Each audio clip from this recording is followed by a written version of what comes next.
"Your tomatoes are dying," Margaret said, appearing at my fence line on a Tuesday morning with her coffee mug held just below her chin. I looked at the withered plants. My hands went rigid around the watering can. Last week, they'd been thriving. I'd spent 40 years gardening, 40 years of knowing when soil was right, when water was enough, when something was terribly wrong. This wasn't natural decline. This was sabotage. "I've noticed," I replied carefully, watching her face. Margaret lived next door for 6 months now. 6 months of small comments, of suggestions I move, of mentioning how the neighborhood was changing. 6 months of her appearing whenever I was outside. She smiled. It didn't reach her eyes. "Such a shame. You've worked so hard on this place." The implication hung between us like humidity before a storm. Move, and your garden lives. Stay, and watch it die. I was 58 years old. I'd bought this house at 32, raised my daughter here, buried my husband in the cemetery 3 blocks away. This garden wasn't just plants.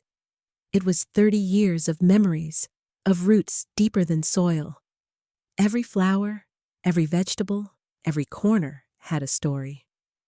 My daughter's 5th birthday party happened under that oak tree. My husband proposed in this garden on a summer evening, ring hidden in a tomato he'd picked and handed to me. This place was alive with our history. Margaret turned to leave, then paused. "The neighborhood association met yesterday. Several people are concerned about property maintenance. You might want to attend the next meeting." She walked back to her house, and I stood in my dying garden, holding a watering can that suddenly felt useless. That night, I examined the soil more carefully. The pH was wrong. Drastically wrong. I pulled out my testing kit, something I hadn't needed in years because my soil had always been perfect, and confirmed it. The acidity levels were through the roof. Someone had added something to deliberately alter the chemistry. This wasn't neglect. This was calculated. I pulled up my laptop and searched for garden sabotage. The results were disturbing. Acidic compounds could be added to soil. Salt could be introduced. Herbicides could be mixed into irrigation systems. The methods were endless, and most left no trace that would survive more than a few weeks. By the time someone tested the soil, the evidence would be gone. But the damage would be permanent. My phone rang at 10 that night. It was my daughter, Cassandra, calling from Seattle where she'd moved for work 5 years ago. We talked every Sunday. This was Tuesday. "Mom, are you okay?"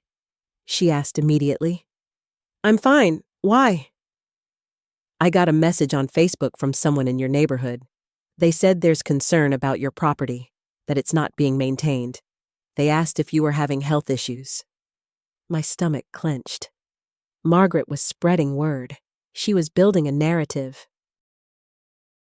A woman living alone, property declining, unable to maintain her home. The story was already being written, and I was the character in decline. "Who sent you the message?" I asked. "Someone named Margaret Chen. She said she's your neighbor and she's worried." Margaret Chen. I'd never heard her full name. She'd only introduced herself as Margaret during those fence line conversations. Now I knew she was organized, deliberate, and had already begun her campaign beyond just my garden. "I'm fine, honey. The garden's just having a rough season." "Mom, if you need help, I can come down, or you could move closer to me. Seattle's beautiful and—" "I'm not moving," I said, more sharply than I intended. "This is my home." After we hung up, I sat in the kitchen and made a list. Everything Margaret had said, every appearance, every comment, the timing of the garden's decline, the neighborhood association meeting, the Facebook message to my daughter. It formed a pattern, a deliberate, escalating campaign. I needed evidence, real evidence. Not just my suspicions and a soil test that could be explained away. I needed to catch her in the act. The next morning, I set up a security camera hidden in the garden shed, angled toward the fence line where my most valuable plants grew. I disguised it as part of an old birdhouse, something that belonged in a garden. Then I waited. 3 days passed with nothing. I watched the footage each morning before work. I still worked part-time as a landscape consultant, a job I could do remotely mostly, and saw only birds, the occasional squirrel, and my own movements. But on the fourth night, at 2:47 a.m., Margaret appeared in the footage. She wore dark clothes and moved quickly. In her hands was a container. She approached the fence, looked both ways, then reached through the gaps and poured something directly onto the soil of my prize roses. The ones I'd been cultivating for 8 years. The ones that had won me a local gardening award 2 years ago. I watched her pour the liquid carefully, methodically, ensuring full coverage. Then she withdrew, checked her work, and disappeared back into her yard. My hands moved to the laptop keyboard before I could think. I saved the file, backed it up to the cloud, sent copies to my email. Then I sat in the darkness of my kitchen and understood that my neighbor had declared war. The next morning, I called the police. Officer Rodriguez arrived at my house at 9 a.m. He was younger than I expected, maybe early 30s, and he listened to my story with the kind of patient skepticism I'd come to recognize. People didn't take gardening sabotage seriously. It sounded petty, small, not like a real crime. "You have video evidence?" he asked, which at least meant he was taking the first step. I showed him the footage on my laptop. I watched his face as he saw Margaret pour the liquid onto my soil. His expression shifted, slightly. "Do you know what she's pouring?"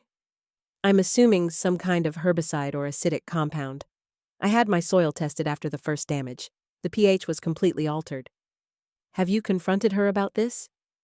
"No, I wanted evidence first." He nodded. "I'll need to speak with her. And I'll need you to document everything going forward. Any further damage, any more appearances on your property. Keep the camera running."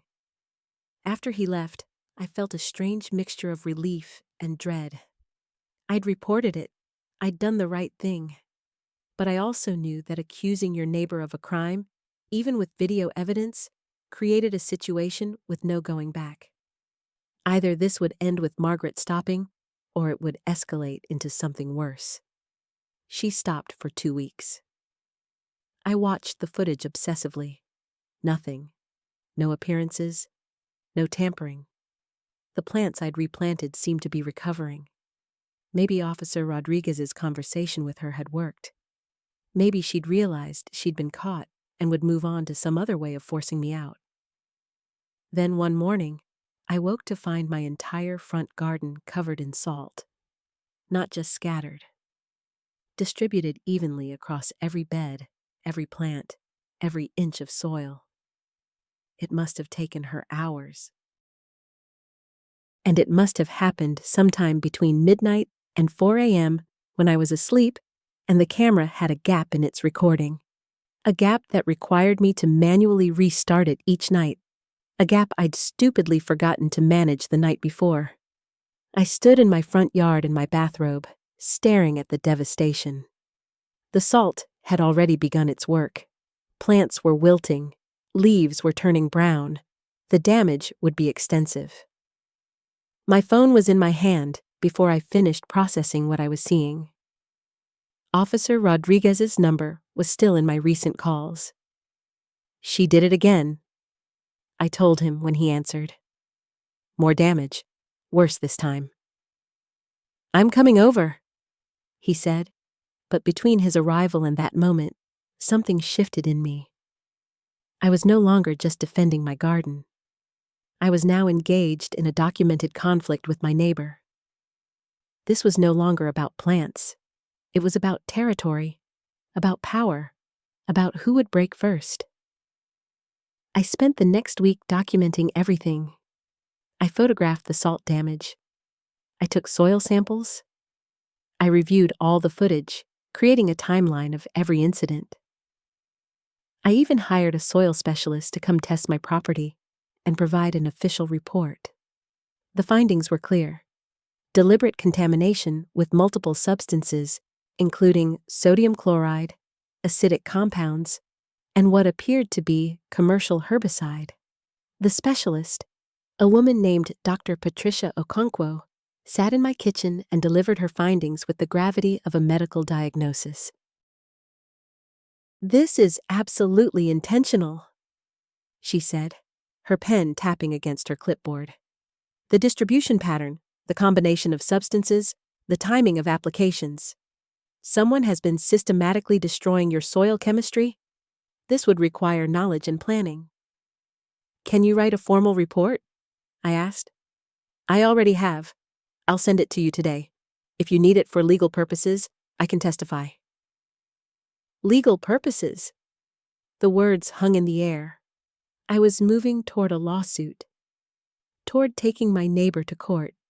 The realization should have terrified me. Instead, I felt a strange sense of clarity. This had moved beyond the garden now. This was about justice. Officer Rodriguez came back with the report from Dr. Okonkwo. He read through it carefully, then looked at me with something that might have been respect. "This is solid," he said.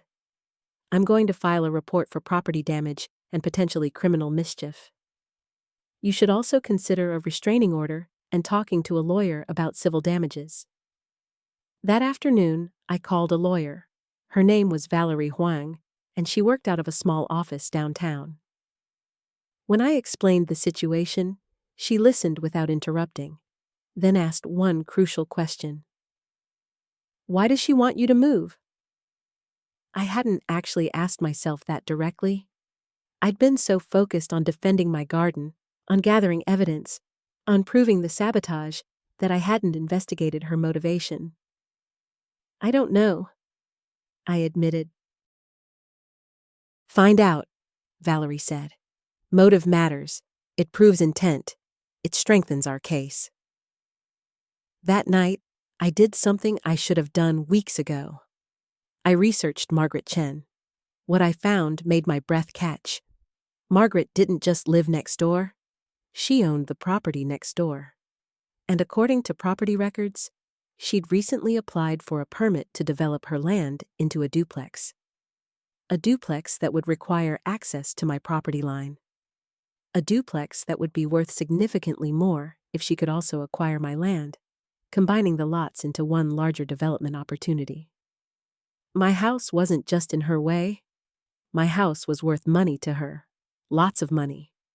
I printed out the permit application, the property records, the zoning information. I called Valerie back. "She's trying to force me out so she can buy my property cheap," I said. "She's developing her land and wants to expand." "That changes everything," Valerie said. "That's not just malice. That's financial motivation. That's premeditation. When can you come in?" We met 3 days later. Valerie had prepared a case file. She'd already contacted the district attorney's office. She'd already begun preliminary work on both a criminal complaint and a civil suit. "Here's what we're going to do," she said, laying out documents on her desk.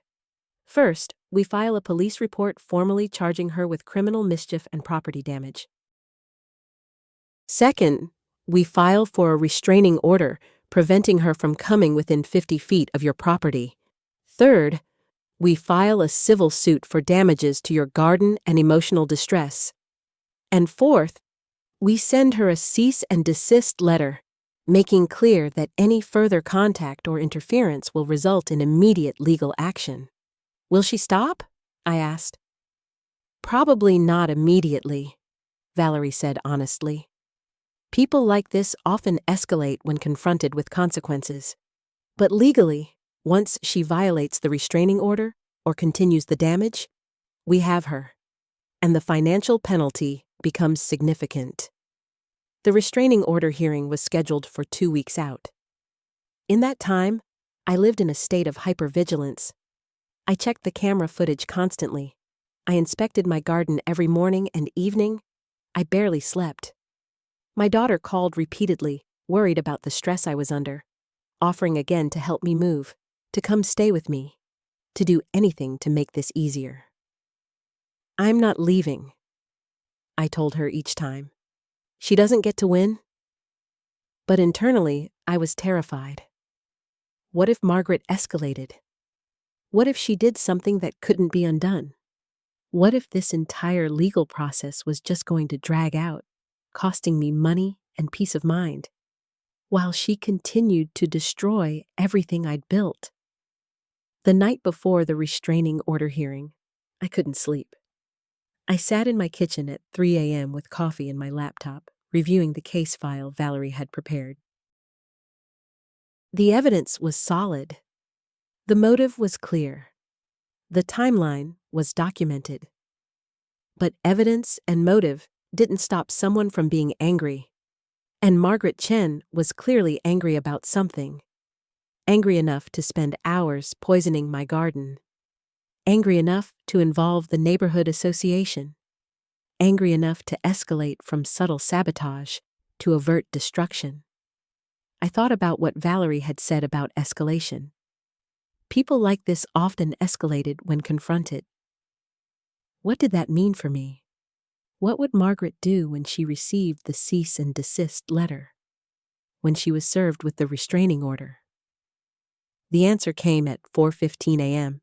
My security camera caught her backing a truck up to the fence line. Not her car. A rental truck.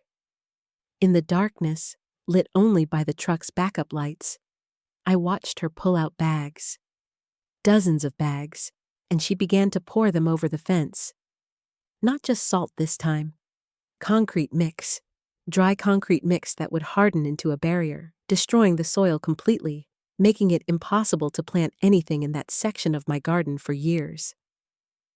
I was on the phone with 911 before I finished processing what I was seeing. "My neighbor is destroying my property right now," I told the dispatcher. "She's actively pouring concrete mix over my garden.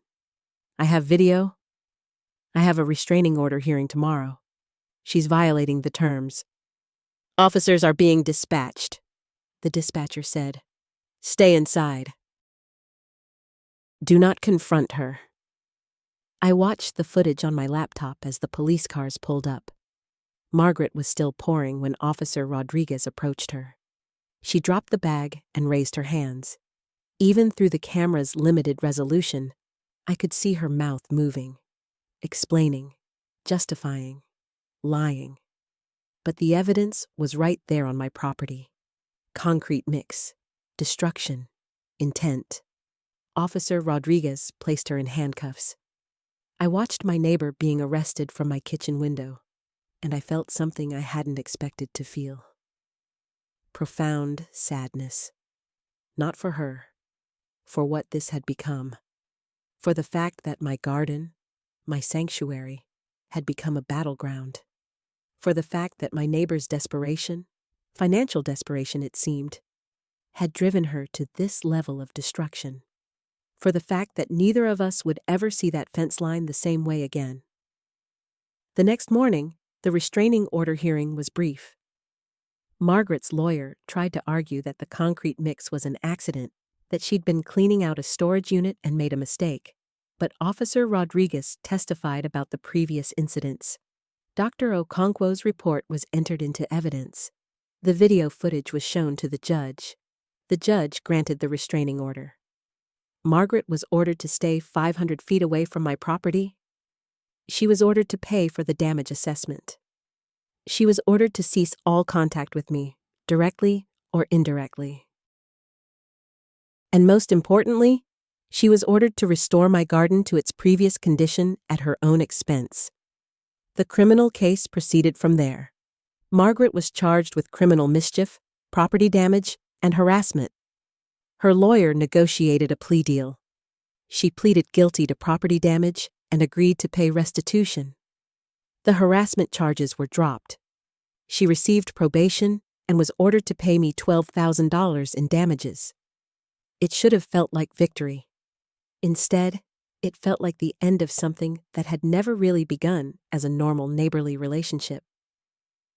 The restoration of my garden took 8 weeks. I hired contractors to remove the contaminated soil, to bring in new earth, to rebuild the beds. Margaret paid for it all, as ordered. I replanted everything. By autumn, the garden was recovering.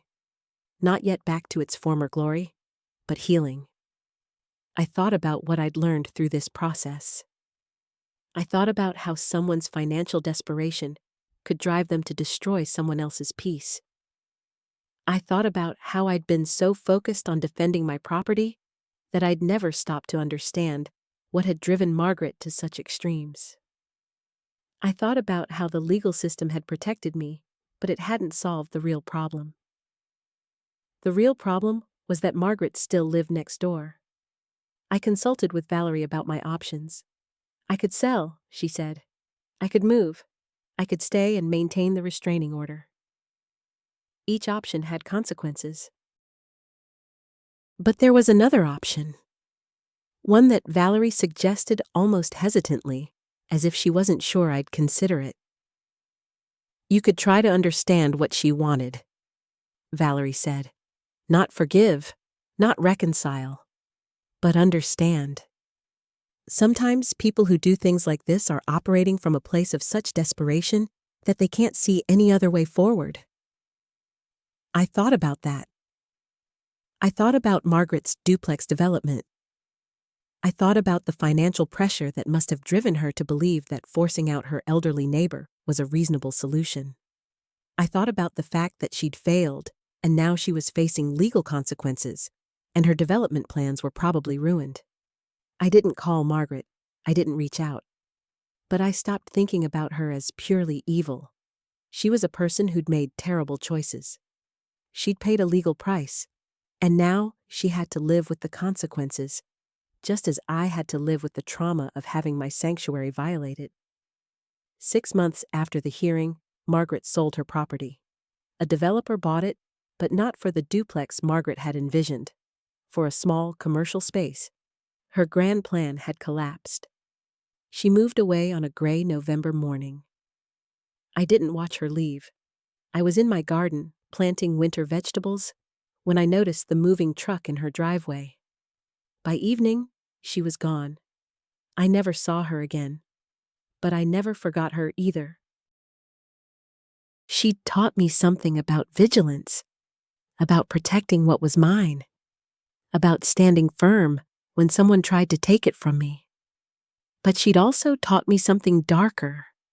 She'd shown me how desperation could corrupt someone, how financial pressure could drive a person to destroy another's peace, how the line between neighbor and enemy could be crossed so easily that you didn't even notice it happening until you were already at war. My garden thrived after that. I won another award 3 years later. The roses Margaret had tried to destroy became the most beautiful flowers in my collection, as if they'd absorbed the struggle and transformed it into something stronger, more vibrant. My daughter moved back to the area 2 years after the incident. She wanted to be closer to me, she said. She'd been worried during all of that. She wanted to make sure I was okay. We planted new sections of the garden together, and I told her the full story of what had happened. You could have just moved, she said, standing in the garden at sunset. I could have, I agreed. But this is my home. It's where your father proposed. It's where you grew up. It's where I've built 30 years of memories. I wasn't going to let someone take that from me.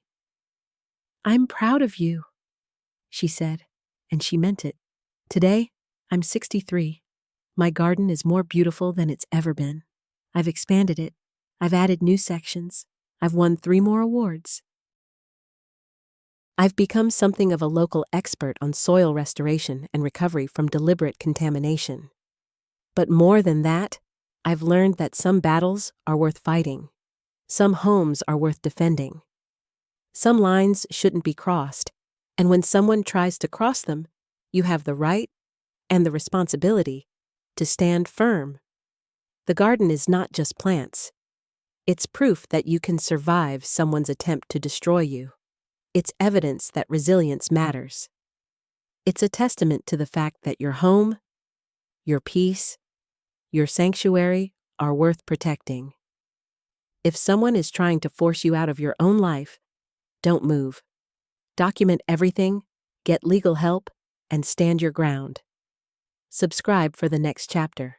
It's worth it.